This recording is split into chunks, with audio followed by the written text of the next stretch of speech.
Igor, ideja, zgodba, 14 let je trajalo, 10 let, koliko v resnici in kako si prišel do tega? Ja sam primijetio da zapravo jako malo znam o D'Annunziu, a da Talijani pišu jako puno knjiga, članaka, eseja o njemu, a da zapravo u mom gradu se ne zna puno o tome. I shvatio sam da ja ne znam puno o tome.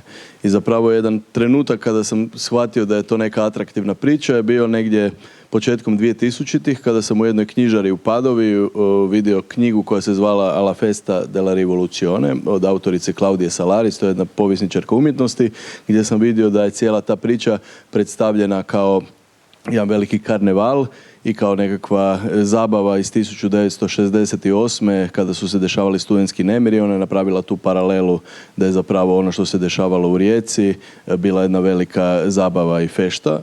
I to je meni bilo jako intrigantno i želio sam vjerovati u to, ali onda kada sam krenuo zapravo istraživati priču, sam vidio da je zapravo onaj put koji me više vuče je put o priče o protofašizmu, koji uostalom je bio put koji kada bi nekoga u Rijeci pitao šta misli o D'Annunziu, bi on bio jedino nekakva asocijacija za fašizam.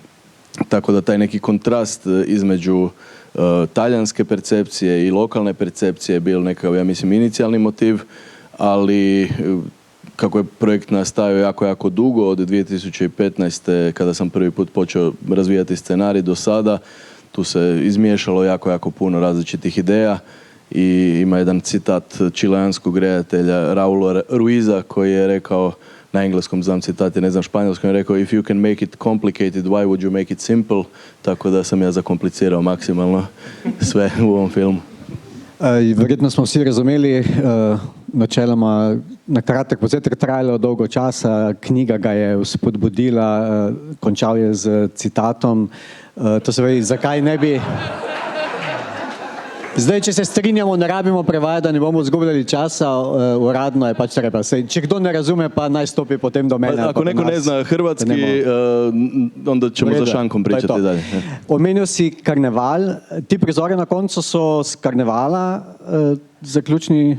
Kdaj ste to snimali? To je znači bio jedini karneval riječki koji se desio po ljeti. Inače u drugom mjesecu zimi se dešava karneval. Zbog korone je bio odgođen 2022. godine na ljeto, tako da smo ga snimali u srpnju 2022. Ok. Morda to vprašanje, statisti, dosti ljudi si angažiral, prostovoljcev in vsega, ne vem, predvsem tisti, ki niso imeli vlog, kjer se bolj uživali v teh bitkah, ali na plaži, ali pri igrah, ali... Pa statista je bilo nekoliko stotina i tu su sudjelovali razni ljudi. Neki ljudi su fanovi D'Annunzia bili, neki su ljudi bili apsolutni mrzitelji D'Annunzia, ali meni je bilo jako važno angažirati sve ljude, neovisno o tome koji su njihovi stavovi, samo sve ljude koji žele sudjelovati u toj nekoj, ja mogu reći, osveti. To je zapravo bila ideja nekakva filma koji sam si kasnije osvijestio i da je taj moment D'Annunzieve zabave u gradu bilo nešto što mi se činilo da se kroz neku katarzu ovoga filma trebalo razriješiti, tako da su građani ti koji imaju pravo se sada zabavljati, a ne D'Annunziu.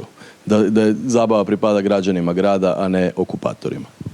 V filmu ti je uspelo zelo dobro uravnotežiti tudi te lahkotnejše trenutke, so kateri nastali improvizacijsko, tam, ko skrbijo, ko leži v posteli. Kako si vključil, oziroma kak je bil ključ, kaj vključiti? Ta scena je omiljena Gregorova scena, pa ću njemu pustiti da priča. Gregor, izvoli. Ne, mislim, ta film je cel tak, ne? Mislim, da se vidi, ampak on je verjetno, koliko si imao još materijala? Mislim, procentualno toga što smo zapravo snimili, koliko je završilo u filmu? Pa, većina scena je završila u filmu, ali smo kratili jako scene. To. In to je meni grozno, ne? Mi ti snemaš nekaj, kar ne bi trajalo, pa vidiš 2 sekundi tega, ne? To je za snemalce je to katastrofa. Ampak mislim, da je bilo kot v tem prizoru, večkrat smo se znašli v neki situaciji, kjer noben od nas nima občutka, da smo v bistvu pripravljeni to sploh snemati, ne? Ampak Igor je s svojim entuziazmom vedno pač bil za to, da treba poskusiti, ne? In vedno je v bistvu uspel kužiti tudi vse te ljudi, ki so prvo nam mogoče pomagali za lokacijo, na koncu so pa pristali v filmu. Ne? Tako da se mi zdi, da je to bil nek ključ delovanja, modus operandi. Gregor, ti si bil tudi za kamere oziroma vse te stvari. Zelo zahtevni izziv je bilo verjetno kadrirati enako kot recimo prizore, ki ste jih postavili po razglednicah, po teh arhivskih posnetkih in pa mogoče to, kako ste potem vključili tisto edino sceno, ko ste jo fejkali na nek način, ko so udrli na plebiscit, kar kot rečeno ni bilo slikovnega materiala. Mislim, ne, nasprotno, ne, to, da smo imeli to njegovo, mislim, on je naredil eno enormno delo raziskave, ne, on je prišel z kronologijo tega dogajanja, ki je bila absolutno preobsežna za en celovečerni film, verjetno bi jih lahko naredil 10, ne. Tako da jaz na začetku sem mislil, ali je človek toliko naivan ali pa je nora, ne, ker v bistvu tega se ne da dati v en celovečerni film. In to, da smo imeli te reference, je bilo v bistvu, to je bilo zapravo zaradi tega je bilo sploh možno posneti, ne? Ker če ne, nismo imeli nobene stvari, ki bi nekako usidrali, kaj sploh snemati, ne? Tako da to se mi je zdelo v bistvu, da smo imeli te točne lokacije, s katero on obsesivno v bistvu govoril, da moramo posneti točno tam, ne, kjer se je zgodilo. To bi rekel, da nam je olajšalo delo, ne? V bistvu najtežje je bilo si za vsako sekvenco zmisliti nek nov, rečemo, filmski jezik, ki bi v bistvu vso to količino zgodovinskih informacij naredil zagledljive. Ne? To se mi zdi, da je bil največji izazov, se slažem. Ja, in vam je uspelo, po mojem. Igor, morda zdaj, ko smo glih pri teh detajlih, ta ideja, da upočasniš sliko, da zastane slika, to se je v tvoji glavi ali je bilo to tekom procesa? Ti je to padlo ali si imel že naprej? U mojoj glavi, ali tijekom procesa. Ok, oboje. Mislim, cijeli ovaj film je nastajao u više faza i jako dugo i jako puno ljudi osim mene je postalo nekako u procesu obsesivno vezano uz taj film. Jedan od njih je sigurno Gregor, s kojim sam još 2019. godine imao nekakva testna snimanja u Varšavi. Prvo snimanje koje smo imali je bilo 2018. godine kada smo snimali neofašistički marš Kaze Pound, neofašističke stranke u Trstu, gdje je zvuk snimala Ana, koja je isto tako jedna od obsesivnih ratnika ovoga filma. Osim toga Hrvoslava Brkušić, montažerka, i casting direktorica Sara Jakupec. Evo, njih 4 mogu ovako izdvojiti da znam da su ono dane i noći zapravo uz mene proživljavali to, plus hrpu drugih ljudi, svi ovdje prisutni, plus mnogo drugih koji su stvarno dali svoj maksimum i predivne kreativne doprinose ovome filmu. Ok, da ne bomo samo mi tukaj, medtem že kdo, kakšno vprašanje se porodilo, koga kaj zanima? Če ne morda arhivski Izvoli. Ja? Samo mikrofon, samo da se čuje. Hoćemo pustiti njih da sjednu ili ćemo svi ovako stati? Hvala. Hvala. Možemo mi sjesti? Da, može. Okay. Da, čestitke na filmu. Moje ime je Nejc Pohar.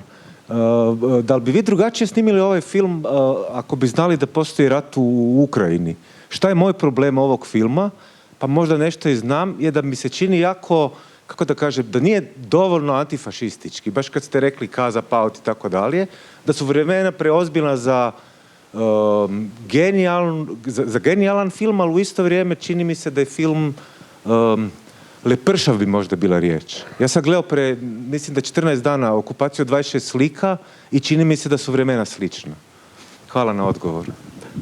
Super pitanje i razumijem ga u potpunosti zato jer je to bila česta dilema da li bavljenje ovom temom treba imati ovakav pristup.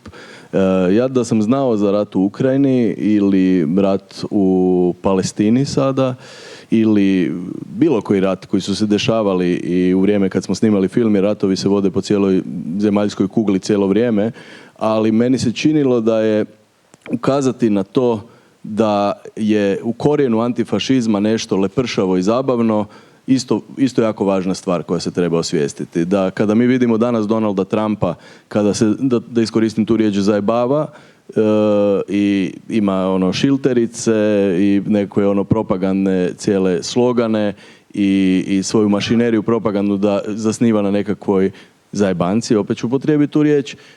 To je zapravo stvar koja je meni puno sličnija D'Annunziju nego Mussoliniju.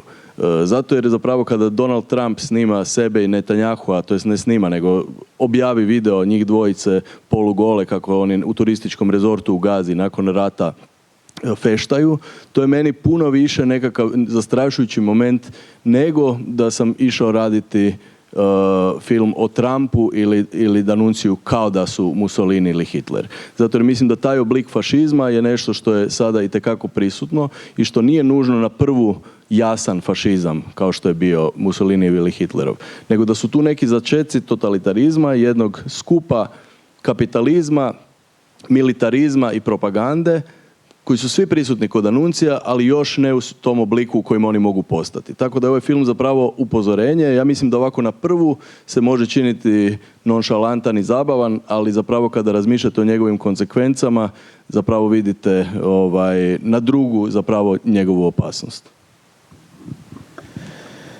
Ok. Ja sam... Čakajte. Samo da je bilo super.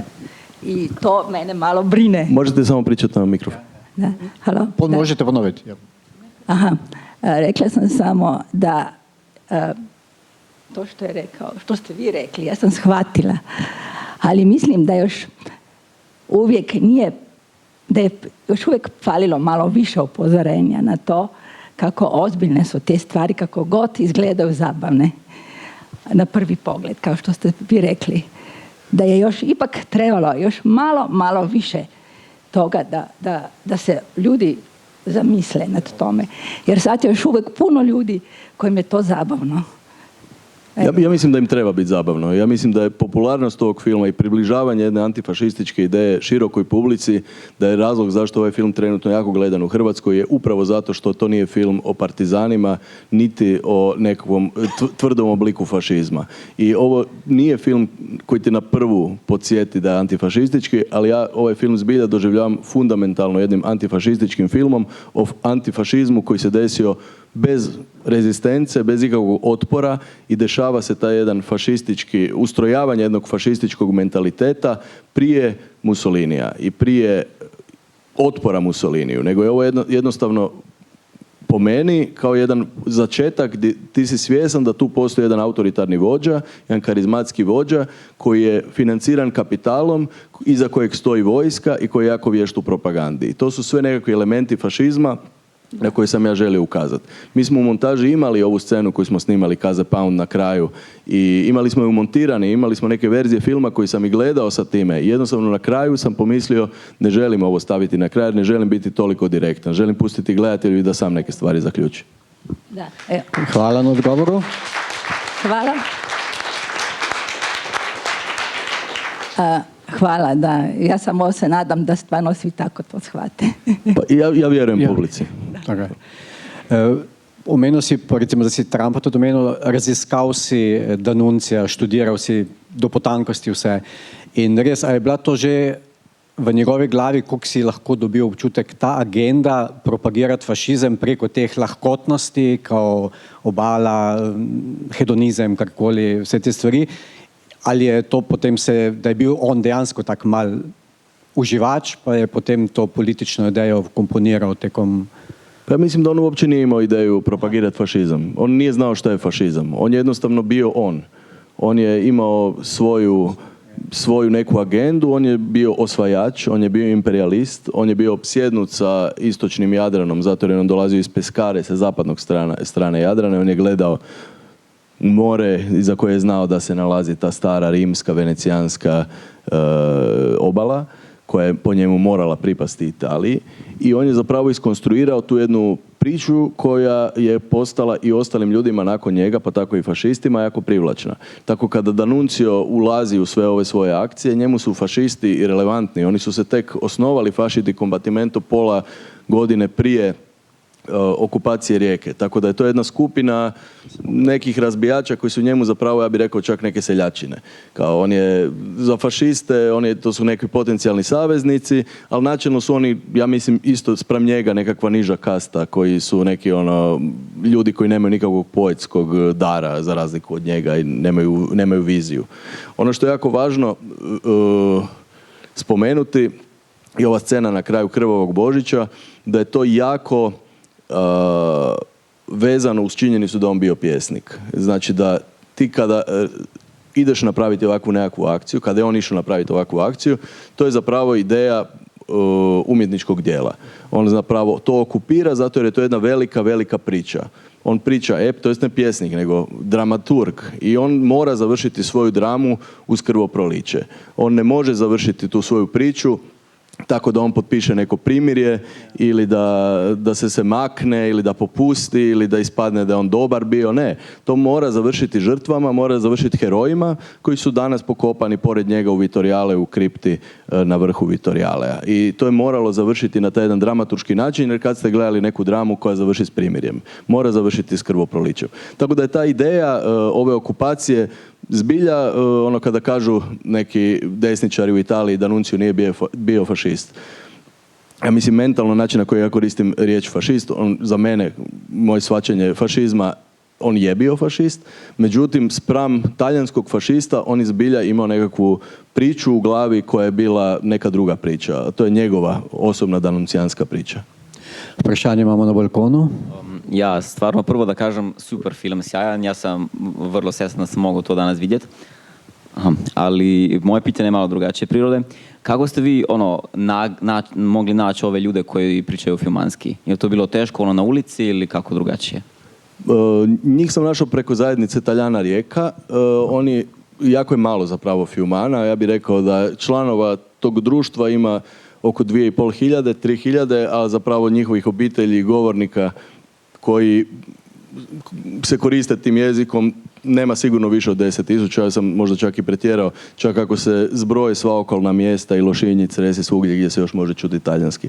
Tako da je zapravo moj pristup filmanima bio jako, jako oprezan. Ja sam zapravo prvo kad sam išao kontaktirati Taljane, prvo sam kontaktirao Muzej grada Rijeke koji se nalazi u Rimu, jer sam nekako oko njih, oni su više imali nekih medijskih napisa i mogao sam nekako lakše shvatiti koja je njihova agenda. A za Riječane zapravo sam jako želio da sudjeluju, ali sam se bojao zapravo kako im prići. Način na koji sam im prišao je da sam ih pitao zapravo da li bi surađivali preko te naracije i ravnateljica zajednice Taljana Rijeka, Melita Šuka, je pokazala ogromnu otvorenost i gospođa koja je prevodila film na filmanski, Ticijana Dabović također, i oni su mi zapravo pomogli da okupim neke članove zajednice Taljana za koje su znali da bi mogli biti dobri igrači u ovoj igri. Zapravo od svih ovih ljudi sam od ranije znao samo Noemi De Sardo, ovu Riječanku koja voli plesati, a sve ostale sam upoznao 2001. godine kad smo krenuli snimati film. Ok. Možda ko si povedal to, da so bili v tvoji ekipi, v teh sodelujočih, tisti, ki so različne poglede imeli.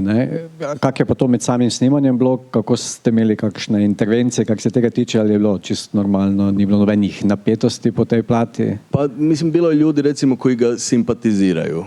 Recimo, ovaj bend Izet Nedošević i Borđi, oni su čak imali jedan svoj performans u kojem su čitali Danuncijevu Carta del Carnaro. Imali su nekakav muzički performans na Korzu, u jednoj galeriji na Korzu. Ili, recimo, Massimo Roncani, to je ovaj karabinjer koji ima djevojku u Rijeci, koji je inače porijeklom iz Torina. On je se prijavio tako da mi je poslao sliku sebe kako grli ovaj spomenik u Trstu i napisao je da bi on volio sudjelovati. On nije skrivao i u svojim porukama da je to njemu jako kao zanimljivo i fora. Nikad mi nije govorio da Nuncio je genije, ali se osjeti da je on jednostavno simpatizer, da je čitao razne knjige na različit način nego ja. I nekako je stvar dokumentarizma i općenito stvaranja filmova stvar povjerenja. Da ti uzmeš da se s tobom igraju ljudi koji za koje shvaćaš da će biti dobri u tome i koji će ti dati povjerenje da to radiš. I ja sam radeći na ovom filmu, pogotovo zadnjih nekoliko godina, imao užasno puno strahova oko svih tih ljudi. Znači sve ove ljudi koje vidite danas u filmu, a njih ima na stotine, ja sam za svako od njih promišljao da li će oni dati legitimitet mojoj priči, jer je to prije svega moja priča. Ja njih na neki način koristim da mi oni kažu ok, mi ćemo pričati tvoju priču i sudjelovat ćemo u ovome što si ti zamislio. Tako da kada radiš obično dokumentarac o jednoj osobi, onda imaš kao veliki oprez i respekt spram te jedne osobe. Ja imam dojam da sam ovdje imao kao ogroman oprez spram stotina ljudi, jer je meni najveći strah bio da li će grad taj film prihvatiti. I kad smo došli nakon Rotterdama u Rijeku da prikažemo film i kad sam vidio kakve su reakcije ljudi, koliko se smiju, koliko vole ovaj film, to mi je bilo konačno nekakvo olakšanje. Još uvijek ne mogu vjerovati da se to dešava, jer je ovo iznad svih mojih očekivanja, jer je grad doslovno prihvatio ovaj film kao službenu povijest i to je nekakva ogromna odgovornost koju ja imam, jer sam ja ispričao, ja to znam koje sam sve stvari izbacio iz ovog filma, koliko toga nema i koliko je ova zapravo način pričanja priče vrlo moj i vrlo subjektivan, a ovdje je predstavljen kao je sad ćemo mi vama navesti neke fakte. Ali treba uvijek imati u vidu da je svako pričanje priče neki oblik storytellinga i da je pričanje priče neki oblik naratološke manipulacije. Što ovaj film sigurno je, ja to ne skrivam i to je prije svega moja priča, ali ako neko ima drugačiju, onda ta neka druga osoba bi trebala ispričati svoju priču. To je bistvo avtorskega pristopa. Morda glede tega, mogoče butasto vprašanje, ampak ok, odločitev za to, da si izbral več igralcev za isti lik, to je čisto legitimno, ampak mogoče to, ali je kakšen pomen, kateri igralec, za katerim dejanskim poklicom ga igra, na koncu je vojak, ali je to kaj simboličnega od zadaj? Pa neka osnovna ideja zašto ima više glumaca D'Annunzia je bilo to da jedna osoba nema tu odgovornost da kada se nakon što film izađe i šeće se po korzu da on bude taj, aha ti si taj D'Annunzio kao. To se zapravo desilo, znači Čenan Beljulji koji drži prvi govor, čistač iz komunalnog društva Čistoća, on je htio, ne htio, on je ispod toliko karizmatičan da njega zbilja zaustavljaju ljudi na cesti i slikaju se s njim i ljube ga i on me izvještava redovito o tome. Ali svi ostali su kao dobili nekako uloge prema tome kakvi su u privatnom životu.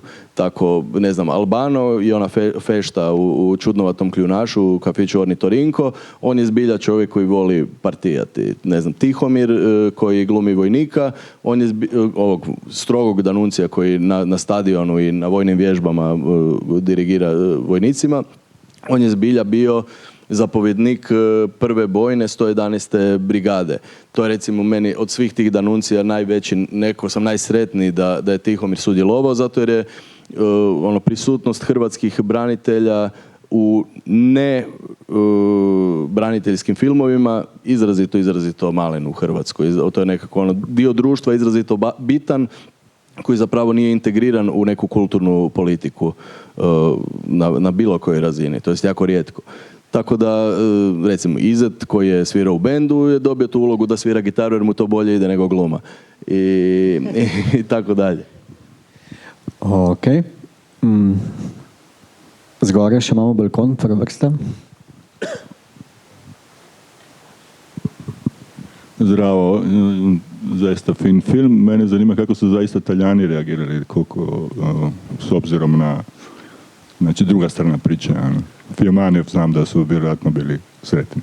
Da, u Italiji sam bio za sada u 6 gradova, to su Venecija, Trst, Udine, Pordenone, Breša i Napoli.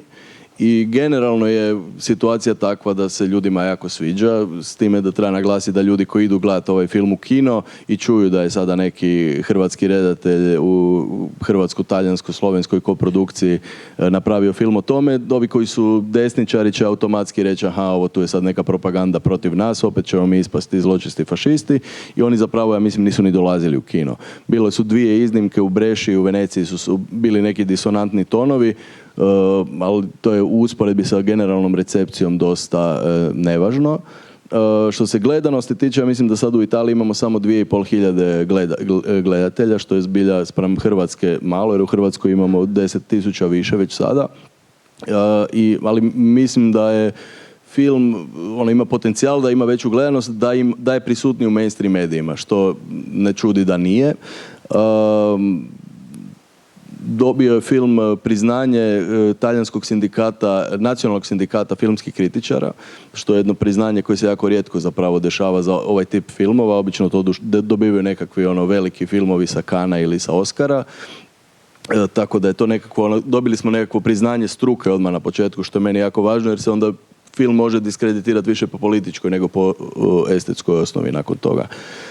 Tako da mislim da ta distribucija u Italiji, ako je službeno već završila, mislim da će se još nastaviti, da će film u Italiji tijekom ove godine, a možda i u budućnosti, naći svoju publiku i naći ljudi koji će se prepoznati u njemu.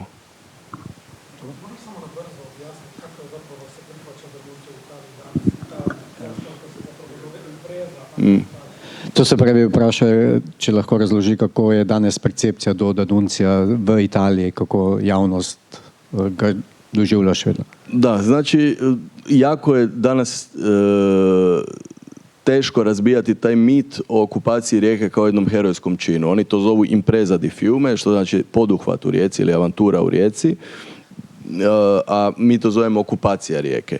Tako da kada ti nekim Taljanima koji su recimo dobili u zadnjih 20-30 godina neko službeno obrazovanje u školama, znači mladi će naučiti u školi da je zapravo D'Annunzio bio pozvan od strane Taljana i da je njegova okupacija Rijeke bila potpuno legitimna. To je činjenica da on zbilja pozvan bio od strane Taljana, ali to je bio jednog dijela Taljana bio pozvan i niko ne spominje da već nakon 3 mjeseca su se dešavali izbori na kojima su građani odlučili njega izbaciti iz grada i da je on odlučio poništiti te izbore i nikada ih više ne raspisati. To je jednostavno stvar o kojoj se ne govori i mislim da je to nekakva, meni osobno, scena jako važna. I da spomenemo, što ti si ranije pitao oko tih fotografija, to je Gregor snimao sa analognim fotoaparatom da izgleda kao te starinske fotografije. To su zbilja fotke, nisu bile snimke u toj sceni. I zato je meni frustrirajuće bilo da sam mogao naći u tim arhivima 100 i 1000 fotografija raznih kupanja, fešti, vježbanja, gimnastike, a zapravo kada vidiš bilo što je vezano uz same građane, toga nema jednostavno. Možda su oni to i slikali, a možda je to neko izbrisao, možda nikad nisu ni slikali, ne znam. In to, da ni slik iz tega plebiscita, kao to je verjetno pač... Ja. Drugače, dostop do teh arhivskih materijalov to preko italijanske televizije? Pa nije preko televizije, najviše fotografije se nalazi u fondaciji Vittoriale, znači najviše fotografije u D'Annunziovoj fondaciji i obično su oni znali za mnoge projekte davati to besplatno. U našem slučaju su vidjeli da smo imali europsko financiranje, da priča nije baš politički po njihovom vjerojatno ukusu. Tako da smo mi zapravo dosta skupo platili sve te fotografije. Nismo plaćali fotografiju po fotografiju, nego smo otkupili cijeli jedan bunt fotografija. Ne bi sad govorio o ciframa, jer nisam ni sam siguran kolike su, ali radi se o 1000 eura sigurno. I jednostavno smo time na neki način i kupili to da ne moramo nikome odgovarati, odnosno da smo otkupili slobodu na neki način, da jednostavno smo platili i onda mogli raditi sa time priču kako želimo, bez da od bilo kojeg vlasnika tih fotografija dobivamo neke uvjete kako bi taj film trebao izgledati. V filmu je velik moment tudi glasba, ki je super. Grede, kako ste potem to v procesu komponirali oziroma sodelovanje z objema avtorjema glasbe? Da, jedan autor je Hrvoje Nikšić s kojim sam radio većinu svojih filmova do sada. Drugi autor je Giovanni Majer, koji je inače profesor kontrabasa na konzervatoriju u Trstu, koji je oformio jedan jazz kvintet i to je bila jedna od ljepših iskustava rada na ovom filmu, kada je taj jazz kvintet u Italiji u jednom studiju u 2 dana znali su koje pjesme trebaju odsvirati i gledali su jednostavno na monitoru to što trebaju svirati i ta glazba je nastajala pred mojim očima, stvarno jedno prelijepo iskustvo. Nakon toga je dizajn zvuka radio Erik Nardin u blizu Palmanove, jedan studio, i onda je finalizacija bila kod Julija Zornika u Ljubljani, u Miksu. Ok. Da ne bomo koga spustili. Še kakšno vprašanje? Drugače bi se zahvalil za to, razen če želiš ti še kaj posebej izpostaviti ali dodati. Ne, svili ste super, publika. Film bo v kinih pri nas, se že ve, še ne. Hočeš ti, Marina, reči? Ja. Film prihaja v kina. Za 2 sekundi. Film prihaja v kina, sogovorniki iz kin so zelo navdušeni nad njim in ponujajo dosta pomoči pri tem, tako da bomo verjetno v neki konc poletja, potem pa največ jeseni. V okviru Artkino mreže ali v splošnem? V okviru Artkino mreže, tukaj v Ljubljani, po Sloveniji, pa v letnih kinih pod zvezdami, ne nujno na gradu, ampak pod zvezdami v drugih mestih, v Gorici, v Mariboru, v Pivki, v Krškem.